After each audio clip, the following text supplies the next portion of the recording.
بسم اللہ الرحمن الرحیم وذکر فإن الذکرى تنفع المؤمنین سبحان ربک رب العزة عما یصفون وسلام علی المرسلین والحمد للہ رب العالمین اللہم صل علی سیدنا محمد وعلی آل سیدنا محمد وبارک وسلم اللہم صل علی سیدنا محمد وعلی آل سیدنا محمد وبارک وسلم اللہم صل علی سیدنا محمد وعلی آل سیدنا محمد وبارک وسلم۔ ماہ رمضان مبارک کی 7 تاریخ ہے، سن 1441 ہجری ہے، مئی مہینے کی پہلی تاریخ ہے اور سن 2020 عیسوی ہے۔ پورے ملک میں لاک ڈاؤن ہے اور کرونا وبا کا دورہ ہے۔ اللہ تعالیٰ سے دعا ہے اللہ پاک اس وبا سے انسانوں کی حفاظت فرمائے اور انسانوں کو اللہ کو پہچاننے کی توفیق عطا فرمائے۔ اس وقت جو ہے آداب معاشرت سے متعلق کچھ باتیں ذکر کی جاتی ہیں، جس شعبے کے ذریعے سے، جس دین کے شعبے کے ذریعے سے دلوں میں سکون آتا ہے، زندگی میں سکون آتا ہے، گھروں میں اطمینان اور چین سکون قائم ہوتا ہے، یہ اس شعبے سے متعلق باتیں ہیں۔ اس لیے کہ معاشرت کے معنی رہن سہن، آپس کا بیہیو برتاؤ، اگر یہ اچھا نہیں ہوگا تو اپنے بھی پرائے ہو جائیں گے اور پرائے دشمن ہو جائیں گے اور دنیا جو ہے جہنم بن جائے گی۔ اور اگر آدمی حسن اخلاق سے پیش آئے، خندہ پیشانی سے پیش آئے، زبان میں شر نہ ہو، اخلاق اچھے ہوں، لین دین کا معاملہ بالکل صاف ستھرا ہو، چھوٹا بڑوں کا ادب احترام کرے، بڑے چھوٹوں پہ پیار و شفقت کریں، پڑوسی کا خیال رکھے، ایک دوسرے انسان کا پورا خیال رکھیں، احترام کریں، تو پھر دنیا بھی جنت کا نمونہ پیش کرے گی۔ تو وہ بنیادی باتیں جو انسان کی زندگی میں پیش آتی رہتی ہیں، جن کی وجہ سے کئی مرتبہ اگر اس کا سلیقہ نہ ہو تو دوسروں کو تکلیف پہنچتی ہے، ان میں بہت ساری باتیں ہیں۔ تو گزشتہ کل کھانے سے متعلق کہ ہمارے گھر پر اگر کوئی مہمان آئے یا ہم دسترخوان بچھائیں تو ہم دسترخوان کس طرح سے بچھائیں اور دسترخوان کی ترتیب کیا ہونی چاہیے، اس سے متعلق کچھ باتیں ہوئی تھیں۔ کچھ باتیں اس میں رہ جاتی ہیں تو آج کے مجلس میں انشاءاللہ ان کو پیش کیا جاتا ہے۔ عام طور پر کھانے سے پہلے ہاتھ دھونا مسنون ہے، ہمیں چاہیے کہ ہم ہاتھ دھو لیں، اس لیے کہ ہاتھ میں کئی مرتبہ بیکٹیریا ہوتے ہیں، ہاتھ گندے ہوتے ہیں، کام کاج کرنے والے اپنے ہاتھوں کو کام کاج میں مصروف رکھتے ہیں، ہاتھ پہ آئل لگا ہوتا ہے، گندگی ہوتی ہے، آلودہ ہوتے ہیں، ظاہری بات ہے اس صورت میں تو ہاتھوں کا دھونا اور واجب ہو جاتا ہے۔ لہذا کھانے سے پہلے ہر آدمی ہاتھ دھوتا ہے۔ تو کئی مرتبہ جب دسترخوان بچھایا جاتا ہے اور یہ احترام مہمان لوگ آتے ہیں تو دسترخوان پہ ان کے ہاتھ دھلاتے ہیں۔ بہتر یہ ہے کہ دسترخوان بچھانے سے پہلے ہاتھ دھلانے چاہیے، جیسے کہ گزشتہ کل بھی ذکر کیا تھا کہ دسترخوان وہ قابل احترام چیز ہے جس پر اگر کوئی چیز بائی چانس گر جائے تو اٹھا کے کھا لینے کا حکم ہے، نہ یہ کہ ہم بائی چوائس اس کو خراب کریں۔ تو اب اگر دسترخوان بچھانے کے بعد ہاتھ دھلایا جاتا ہے تو کئی مرتبہ کھانا آنے سے پہلے دسترخوان بچھا دیا، اب ڈول لے کر، بالٹی لے کر یا کوئی بڑا سا برتن لے کر ہاتھ دھلاتے ہیں۔ اب جب ہاتھ دھوتے ہیں تو اچھے خاصے چھینٹے برتن کے باہر گرتے ہیں، اور وہ باہر کیا گرتے ہیں؟ دسترخوان کے اوپر گرتے ہیں۔ اب اسی کے اوپر کھانے کی چیزیں لگنے والی ہیں۔ اب ظاہر ہے کہ جب ہاتھوں سے چھینٹے اچھل کر دسترخوان پر گر گئے، اب اس پانی کی چھینٹوں کے ساتھ کھانے کی کوئی چیز گرے گی تو آدمی کو کراہت ہوگی۔ اس لیے دسترخوان کے ادب کے یہ خلاف ہے کہ ہم دسترخوان پہ برتن رکھ کر ہاتھ دھلائیں۔ تو بہتر یہ ہے کہ دسترخوان بچھانے سے پہلے ہاتھ دھلا دیے جائیں، اس کے بعد دسترخوان بچھایا جائے۔ ایک بات تو یہ، کئی مرتبہ یہ ہوتا ہے کہ ایک ہال کے اندر دسترخوان پہلے سے چن دیا جاتا ہے، یعنی دسترخوان کا کپڑا بچھا دیا جاتا ہے، پلاسٹک بچھا دی جاتی ہے، اس کے اوپر پھر جتنی بھی کھانے کی قسمیں ہیں وہ ساری کی ساری سجا دی جاتی ہیں، ڈھک کر رکھ دیا جاتا ہے۔ اب مہمانوں کو اندر بلایا جاتا ہے کہ تشریف لائیں، اور پھر بلا کر ہاتھ دھلاتے ہیں، تو یہ تو اور زیادہ بری چیز ہے۔ اس لیے کھانے کی چیز نیچے روٹی رکھی ہے، سالن ہے، فروٹ ہے، اور نہ جانے کیا کیا چیزیں ہیں، اب ان کے اوپر جب آپ ہاتھ دھلائیں گے تو ان پر چھینٹے گریں گے، تو بہتر یہ ہے اس صورت میں مہمان جہاں بیٹھے ہوئے ہیں وہاں سے ان کو بلایا جائے گا اس ہال کے پاس، اس ہال کے اندر جہاں دسترخوان لگا ہے، تو ہال میں بلانے سے پہلے ہال کے دروازے ہی پر برتن میں ہاتھ دھلا دیے جائیں۔ یہ واش بیسن قریب میں ہو تو وہاں ایک آدمی کھڑا رہے اور کہے کہ جی واش بیسن میں ہاتھ دھو کر بیٹھتے جائیں۔ تو یہ طریقہ بہت مناسب ہے۔ البتہ کوئی ایسے بہت ذی احترام بزرگ قابل احترام بہت ہی لطیف مزاج والے اور نازک بیمار ہوتے ہیں تو ان کو جگہ جگہ پہ اٹھانے سے بہتر یہ ہے کہ جس جگہ وہ بیٹھے ہوئے ہیں چھوٹا سا برتن ان کے سامنے کر دیا جائے اور ایک برتن سے پانی بہایا جائے تاکہ اس برتن کے اندر وہ ہاتھ دھو لیں۔ تو وہ ایک الگ معذور کا حکم الگ ہے، تاہم ان کو بھی دسترخوان پہ ہاتھ نہ دھلائیں، یہ کھانے کی جگہوں پہ ہاتھ نہ دھلوائیں تاکہ ادھر چھینٹ نہ آئے۔ کنارے پر کر دسترخوان کے بالکل کنارے، اس طور پر کہ کوئی امکان و شائبہ ہی نہ رہے دسترخوان پہ چھینٹ اوڑنے کا۔ اس کے بعد جب کھانا کھا چکے ہوتے ہیں پھر ہاتھ دھلانے ہوتے ہیں اور مہمان کو دھونے ہوتے ہیں۔ ظاہر بات ہے اب دسترخوان پہ جب کھانا کھا چکے اب یہی تو قیام نہیں کرنا، اٹھنا ہے یہاں سے۔ جب اٹھنا ہے تو بہتر یہ ہے کہ جب اٹھ ہی رہے ہیں تو جس جگہ پانی وافر مقدار میں ہے وہاں ہاتھ دھوئے، واش بیسن میں دھوئے، دروازے کے باہر نالی پر دھوئے، واش روم میں باتھ روم میں دھوئے، وہاں دھوئے۔ اس لیے کہ دسترخوان تو ویسے بھی چھوڑنا ہے کیونکہ دوسری محفل یہاں بیٹھنے والی ہے یا گھر کے افراد دوسرے یہاں بیٹھنے والے ہیں، تو اب مہمانوں کو تو یہاں سے اٹھنا ہی ہے۔ جب اٹھنا ہے تو اٹھنے کے بعد آگے جا کر ہاتھ دھو لیں دوسری جگہ۔ اس لیے کہ کھانے سے پہلے کئی مرتبہ صرف نیرے پانی سے ہاتھ دھونے سے کام چل جاتا ہے، لیکن کھانے کے بعد ہاتھ دھوتے ہوئے صابن کی ضرورت پڑتی ہے۔ جب صابن کی ضرورت پڑتی ہے تو پانی کی مقدار بھی بڑھ جاتی ہے، پانی بھی زیادہ چاہیے۔ لہذا بہتر یہ ہے کہ آدمی چھوٹے سے برتن میں دسترخوان پہ ہاتھ دھونے کے بجائے کھلے دھلے انداز سے واش بیسن میں ہاتھ دھوئے یا دروازے کے باہر کسی نالی پر کسی غسل خانے میں کہیں ہاتھ دھوئے۔ اب صابن جو استعمال ہوتی ہے ہاتھ دھونے میں، بہتر یہ ہے کہ صابن کے بجائے لکوڈ سوپ استعمال کی جائے، اس لیے کہ کئی مرتبہ صابن کو ہم سے پہلے کسی نے استعمال کیا ہے، اب اس کے ہاتھ میں چاول بھی تھے، مرچ مسالے بھی لگے تھے، اب اس نے صابن سے جب ہاتھ کو رگڑا تو مرچ مسالے صابن پہ چپک گئے۔ اب جب آپ نے اس صابن سے ہاتھ دھونا شروع کیا تو پہلے تو آپ نے صابن کو دھویا پھر اس سے اپنے ہاتھ کو دھویا، تو صابن بھی ڈبل خرچ ہوئی، ایک مرتبہ صابن دھلی، دوسری مرتبہ اس سے آپ کے ہاتھ دھلے۔ پھر یہ کہ اس کو سنبھال کے رکھنا ایک بڑا مسئلہ، اور عام طور پر صابن کو اگر کیئر سے اچھی طرح سے نہ رکھا جائے تو وہ رکھے رکھے گلتی رہتی ہے، اس میں کچھ نہ کچھ صابن دانی کے اندر پانی بھی پڑا رہتا ہے تو وہ زیادہ اس میں نقصان ہوتا ہے۔ تو بہتر یہ ہے کہ ڈسپینسر ہو، لکوڈ سوپ اس کے اندر ہو، بس ایک قطرہ اپنے ہاتھوں پہ ٹپکایا اور اس سے ہاتھ دھو لیا تو صابن دھونے کی ضرورت نہیں ہوتی، اس لیے کہ وہ صابن نہیں ہے بلکہ لکوڈ سوپ ہے، وہ سیال سوپ ہے۔ مجھے امید ہے کہ دسترخوان سے متعلق یہ باتیں سمجھ میں آئی ہوں گی۔ نیز ایک اور اہم بات، دسترخوان پہ جب کھانا چنا جاتا ہے تو کچھ چیزیں تو وہ ہوتی ہیں جو اصلاً کھانے کی ہوتی ہیں، مثلاً سالن ہے، روٹی ہے، چاول ہے، اس کے ساتھ جو بھی اس سے متعلقہ سالن ہو، تو یہ تو اصل کھانے کی چیز ہوتی ہیں۔ کچھ چیزیں ایسی ہوتی ہیں جو ان کے ساتھ میں میچ ملانے کے لیے تفقہن رکھ دیتے ہیں۔ مثال کے طور پر تھوڑے سے کباب تل کے رکھ دیے جاتے ہیں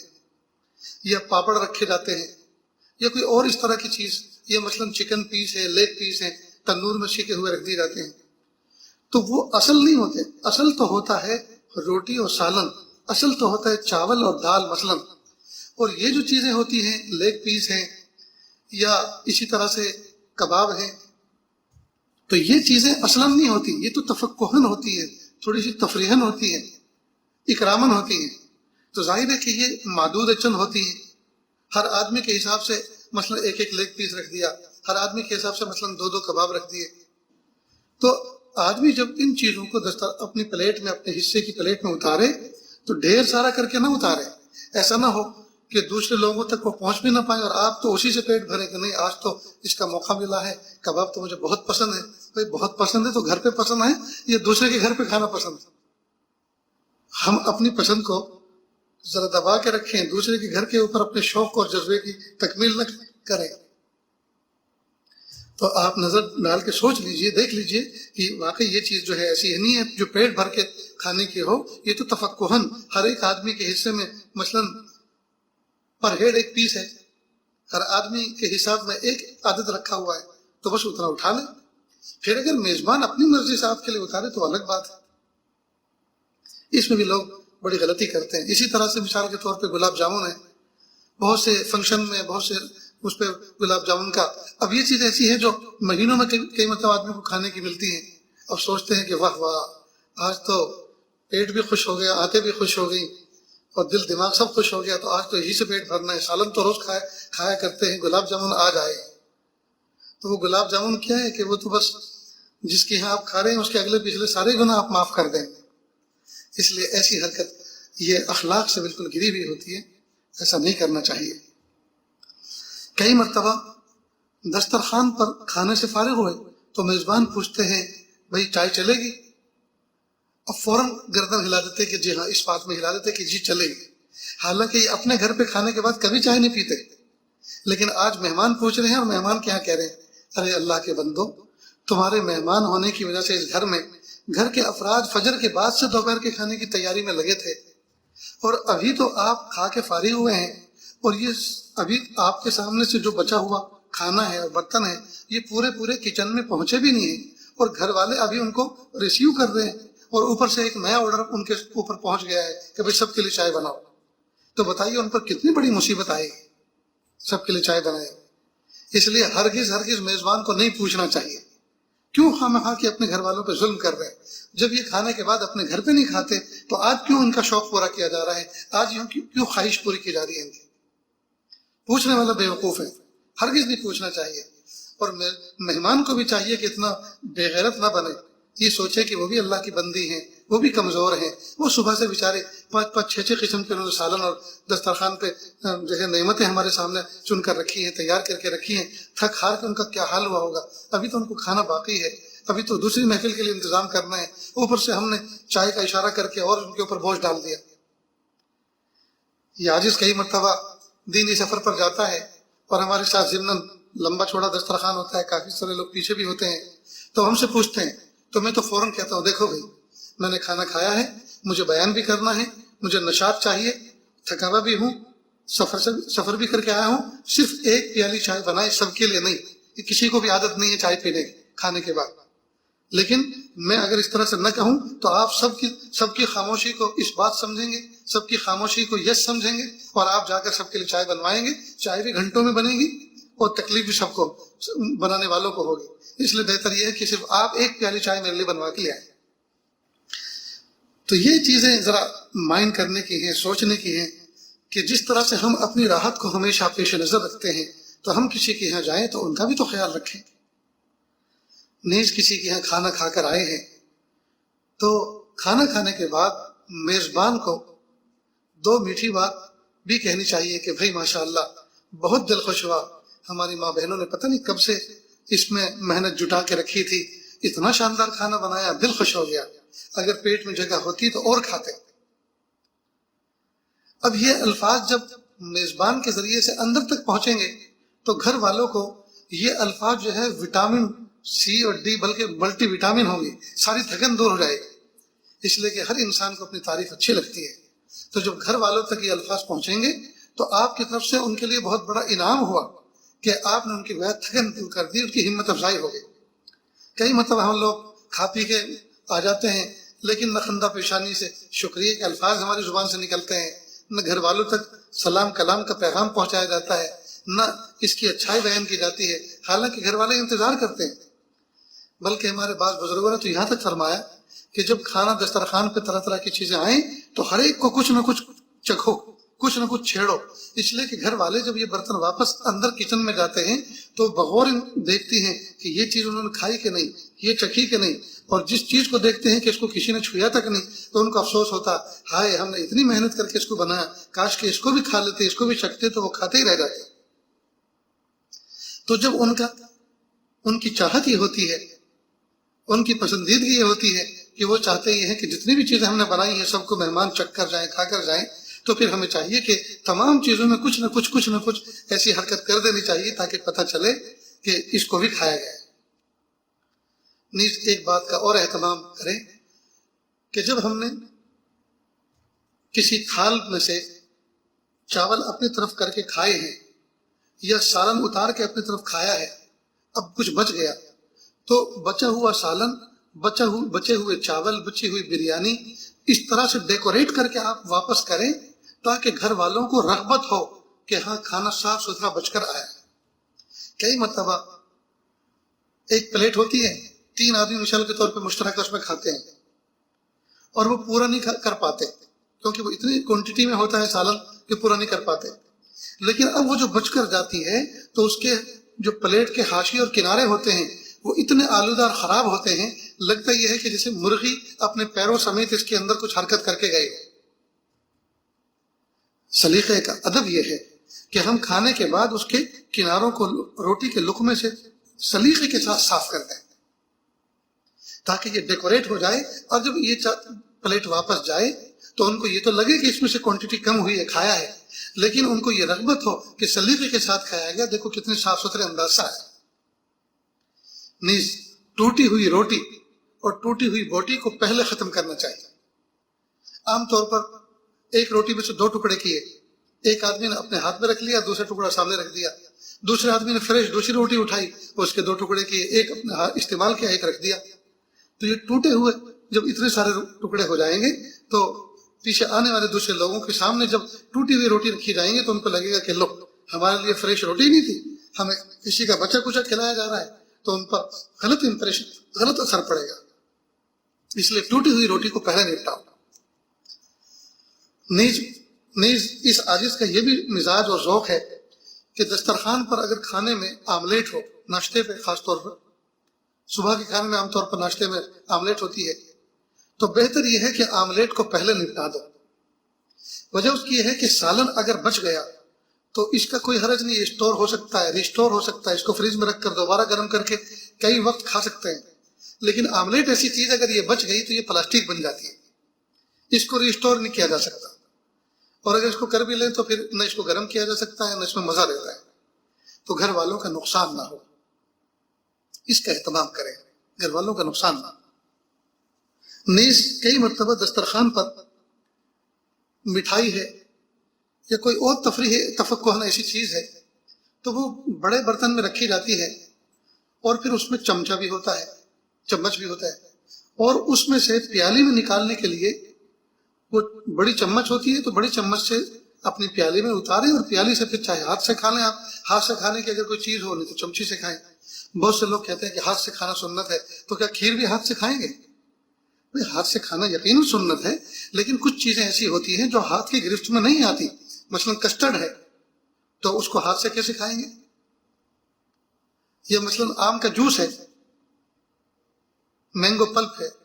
اب اس کو ہاتھ سے کیسے کھائیں گے؟ تو اس کے لیے تو کوئی واسطہ چاہیے نا، کوئی چمچ چاہیے، تو ہر جگہ وہ ہاتھ کی سنت نہیں چلتی، وہاں پھر چمچی سے کھانا سنت بن جاتا ہے، کیونکہ کسی نہ کسی چیز کے ذریعے سے تو اس کو اٹھانا پڑے گا نا، تو ظاہر ہے کہ جو چیز اٹھائیں گے وہ ایک ذریعہ ہوتی ہے۔ کئی مرتبہ لوگ کیا کرتے ہیں، وہ جو بڑا برتن ہے اسی میں کھانا شروع کرتے ہیں، چھوٹی چمچ سے بڑے برتن سے کھانا شروع کرتے ہیں، تو یہ بھی پھر دوسرے لوگوں کے لیے کراہت کا باعث بنتی ہے۔ اس لیے کہ ایک تو ہم سب کے منہ ایسے صاف ستھرے نہیں ہوتے جیسے ہونے چاہیے، کوئی گٹکا کھاتا ہے، کوئی مسواک نہیں کرتا، برش نہیں کرتا، وہ ہنستا ہے تو دانتوں کی آدھے دانت جو ہے وہ میل سے آلودہ ہوتے ہیں، اور مونچھیں کسی کی اتنی لمبی ہوتی ہیں کہ کھانے کی چیزوں میں، پینے کی چیزوں میں، برتن میں شریک ہو جاتی ہیں، کیونکہ اللہ کے محبوب صلی اللہ علیہ وسلم کی سنتوں کا اہتمام نہیں، لبوں کو تراشتے نہیں، مسواک کرتے نہیں، برش کرتے نہیں، دانتوں کو صاف کرتے نہیں ہیں، اور گفتگو کرتے ہوئے ہونٹوں کو، لبوں کو صاف کرتے نہیں ہیں، دونوں کناروں پر تھوک آ جاتا ہے۔ اب جب ایسا بندہ ہمارے سامنے بیٹھے گا تو اس کی بچا ہوا کون کھانا، کس کو رغبت ہوگی اور کون کھانا پسند کرے گا؟ اس لیے میرے بھائیوں اور بہنوں، ہمیں چاہیے کہ ہم اللہ کے محبوب صلی اللہ علیہ وسلم کی ایک ایک سنت کو پیر کے ناخن سے لے کے سر کے بال تک سینے سے لگا کے رکھیں، ایک ایک سنت پر عمل کریں، اس میں تو ہمارا ہی تو اس میں نفع ہے۔ اب دیکھیں نا، کورونا وبا کا دور ہے، کورونا وائرس کی وبا ہے، عام ہے، اب بار بار محکمہ صحت کی طرف سے کہا جا رہا ہے کہ 20 منٹ کے بعد جو ہے آپ سینیٹائزر کریں، اپنے ہاتھوں کو صاف کریں، اپنے ہاتھوں کو واش کریں، صابن سے دھوئیں۔ اب بتائیے، یہ دنیا والے، اللہ کے محبوب صلی اللہ علیہ وسلم کی سنتوں پر عمل نہ کرنے والے، جو ایک ایک انچ لمبے کھرپے اور پھاوڑے جیسے ناخن جنہوں نے بڑھا کے رکھے ہیں وہ لاکھ سینیٹائزر کریں، لاکھ صابن سے دھوئیں، وہ جو ناخن کی جڑیں ہیں تو کیا اس کے اندر سے وائرس کو نکالا جا سکتا ہے؟ اور یہ جو استنجا کرتے ہیں اور استنجا کر کے نہ جانے کتنی ذرات نجاست کی اپنے ناخنوں میں چھپا کے لاتے ہیں، ذرا سوچے تو صحیح، تصور کریں تو رونگٹے کھڑے ہو جاتے ہیں اور گھن آتی ہے۔ حالانکہ ناخن کاٹنا انسان کی فطرت میں سے، جانور ناخن نہیں کاٹتے لیکن ناخن کاٹنا انسانوں کی فطرت ہے۔ لیکن افسوس کی بات ہے کہ کیا عورت کیا مرد اور نہ جانے کتنے اہل ایمان اور باحجاب عورتیں وہ ناخن بڑھانے کا شوق لیے ہوئے ہیں۔ بہت افسوس کی بات ہے، ناخنوں کو اہتمام کے ساتھ کاٹنا چاہیے۔ ناخن رکھنا یہ اللہ کے محبوب صلی اللہ علیہ وسلم کی صریح سنت کی خلاف ورزی ہے اور انسان کا خود اس میں بہت بڑا نقصان ہے۔ مجھے تو سمجھ میں نہیں آتا کہ دونوں ہاتھوں کے لمبے لمبے ناخن لے کر رکھنے والے یہ استنجا کس طرح سے کرتے ہوں گے اور کیسے یہ ان ناخنوں کی زد سے محفوظ رہتے ہوں گے۔ اس لیے ناخن کاٹنے کا خاص طور سے جمعہ کے دن سنت ہے۔ اول یہ ایک تو جمعہ کے دن سنت ہے ہی، لیکن جب ناخن بڑھ جائیں، اتفاق سے جمعہ کے دن نہ کاٹ سکے تو جب بڑھے ہوئے ہوں اسی وقت کاٹ لے، وہ بھی سنت۔ تو یہ چند باتیں آداب معاشرت سے متعلق تھی، کھانے پینے کی چیزوں سے متعلق تھی۔ اللہ تعالیٰ سے دعا ہے اللہ تعالیٰ ان باتوں پہ عمل کرنے کی توفیق عطا فرمائے۔ وآخر دعوانا ان الحمد للہ رب العالمین۔ دعا کر لیجیے۔ بسم اللہ الرحمن الرحیم، اللہم صلی علی سیدنا محمد وعلی آل سیدنا محمد وبارک وسلم، لا احصی ثناء علیک انت کما اثنیت علی نفسک، رب اغفر وارحم وانت خیر الراحمین، حسبی اللہ لا الہ الا ہو علیہ توکلت هو رب العرش العظیم۔ اللہ جی آج جمعہ کا مبارک دن ہے، ہم سب کے سب نہا دھو کر بیٹھے ہیں۔ میرے پیارے رب، جس طرح سے صابن کے ذریعے سے ہم نے اپنے ظاہری جسم کے میل کو دور کر دیا، میرے پیارے اللہ ہمارے باطن کے میل کو آپ دور فرما دیجئے۔ اللہ تقویٰ دے دیجئے، پاکیزگی دے دیجئے، معرفت دے دیجئے، قرب دے دیجئے، اپنی محبت دے دیجئے، اپنی معرفت دے دیجئے، اپنی معرفت کا کامل احساس دے دیجئے۔ اللہ ہم سب کو ایسا بنا دیجئے ہم آپ کو پسند آ جائیں۔ وصلی اللہ تعالی علی خیر خلقہ محمد و آلہ و اصحابہ اجمعین برحمتک یا ارحم الراحمین۔